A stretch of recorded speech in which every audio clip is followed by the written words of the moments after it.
A ver, ¿les ha pasado alguna vez que están hablando con un colega, usan las mismas palabras, el mismo idioma, y aún así sienten que están en galaxias completamente diferentes? Bueno, hoy vamos a desglosar exactamente por qué pasa eso y, más importante, cómo podemos construir puentes entre esos mundos. Y bueno, empecemos con esta frase de Walter Lippmann que es, wow, potentísima. Esta idea es la raíz, la clave para entender por qué a veces las conversaciones más importantes simplemente no funcionan. Esto nos lleva a una idea central. Cada uno de nosotros funciona desde un universo interno que es único, completamente único.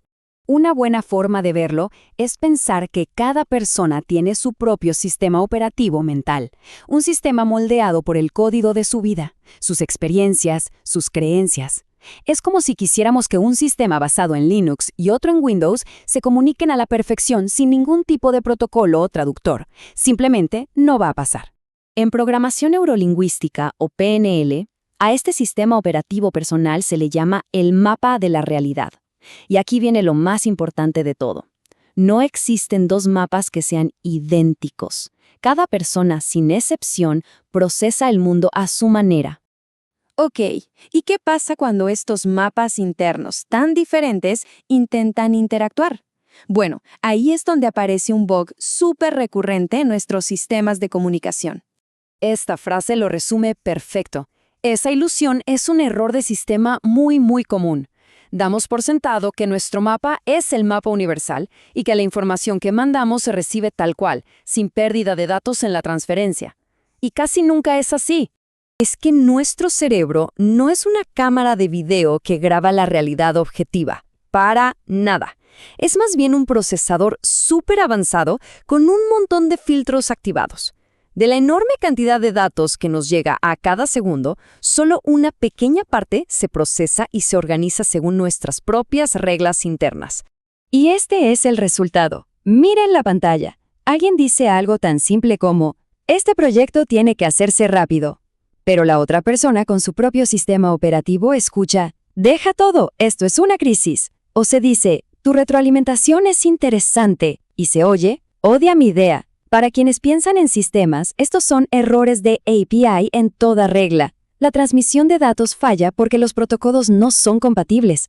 Entonces, la pregunta del millón es, ¿cómo le hacemos para depurar estos errores de comunicación?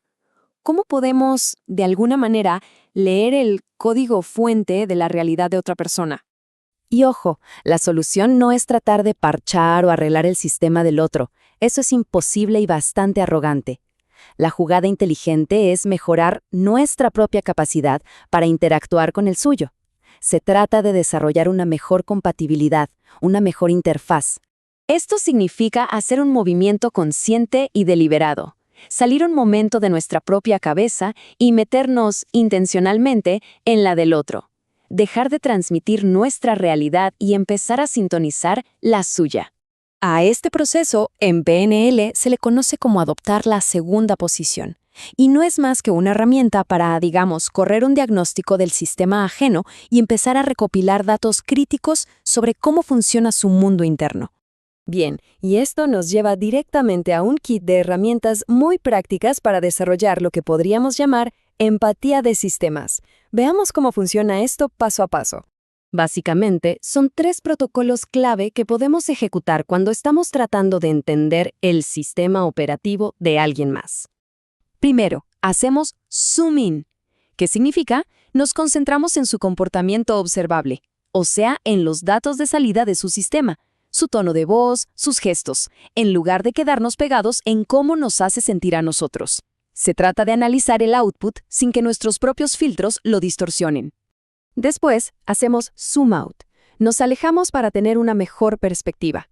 Esto puede ser intentando sentir lo que el otro siente, la segunda posición, o incluso adoptando una tercera posición, la de un observador totalmente neutral, como un analista de sistemas que observa la interacción entre 2 nodos de una red.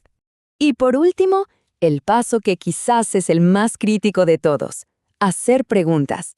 Tenemos que recordar siempre que el lenguaje es como un archivo zip, es información súper comprimida y llena de huecos. Nuestro cerebro, por defecto, rellena esos huecos con nuestros propios datos. Las preguntas son el comando para descomprimir ese archivo y obtener la información completa y real del mundo de la otra persona. Y cuando vemos todo esto junto, nos damos cuenta de que dominar estas herramientas va mucho más allá de una simple habilidad social. Es, de verdad, una actualización profesional en toda regla. Para las mentes analíticas, como las de ingenieros o gerentes, este enfoque lo cambia todo.